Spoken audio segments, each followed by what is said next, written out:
Tervetuloa seuraamaan Vaasa Sports Clubia myös tänne YouTuben puolelle. Ja tänään meillä on videolla Minna, joka on elämäntaparemonttiin päässyt, sekä Nikke, hänen personal traineri.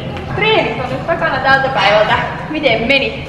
No, kovat treenit niin kuin yleensäkin, että Nikke pistää koville. Mitäs teillä oli ohjelmassa tänään? Idag så har vi jobbat ganska mycket funktionellt.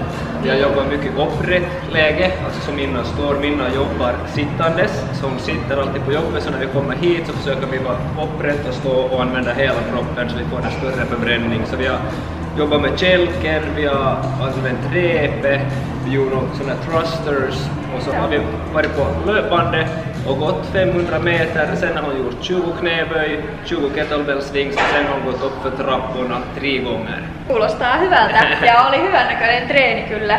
Hyvin Minna vedit siinä loppuvasti. Minkälainen fiilis sulla oli, kun sait tietää, että sut oli valittu tähän elämäntaparemonttiin? No aika sekava. Oli vähän niinku, että alkoi ihan oikeesti. Oli kuitenkin aika paljon hakijoita ja 5.9. aloitettiin. Okei. Ja on tuloksiakin tullut? On tullut melkein miinus 20 kilometriä. 18,8. Joo.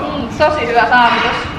Ennen joulua meillä on tavoite, että sitten pitäisi olla miinus 20. Joo. Oletko huomannut itsessäsi jotain muutoksia tämän projektin aikana? Todellakin aivan hirveästi, että joka päivä on tosi kiitollinen tästä. Kyllä niin kaikki koko elämään niin ihan arkeen ja kaikkeen niin tosi paljon vaikuttanut. Mikä on siis toi teidän lopputavoite sitten silloin helmikuussa?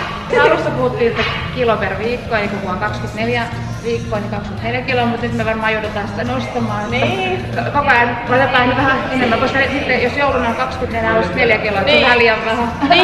Niin. No positiivinen ongelma kuitenkin, niin kuinka usein te treenaatte yhdessä? Yritetään 3 kertaa viikkoon, välillä 2, välillä 3. Ja sitten omat treenit Minnalle. Kuinka usein sulla on sitten yhteisötreenejä? No 6 kertaa viikossa. Mä teen ruokaa ja mä syön ja käyn treenaamassa. Vi börjar också ganska försiktigt, att vi först att när vi är här så går vi på gym, sen så jobbar Minna själv att hon är ute och går, stavgång, ute och går som på frisk luft också och sådär. På det viset, men gymmet så högst 3 gånger i veckan på gym. Ja. Annars är det just egna träningar så då är hon ute och går och avslutar med några knäböj. Joo, ei kai tässä muuta. Me tullaan kattoo varmasti Minnan kehittymistä vielä sitten loppuvaiheessa uudestaan. Kiitos kun pääsit tänne videolle.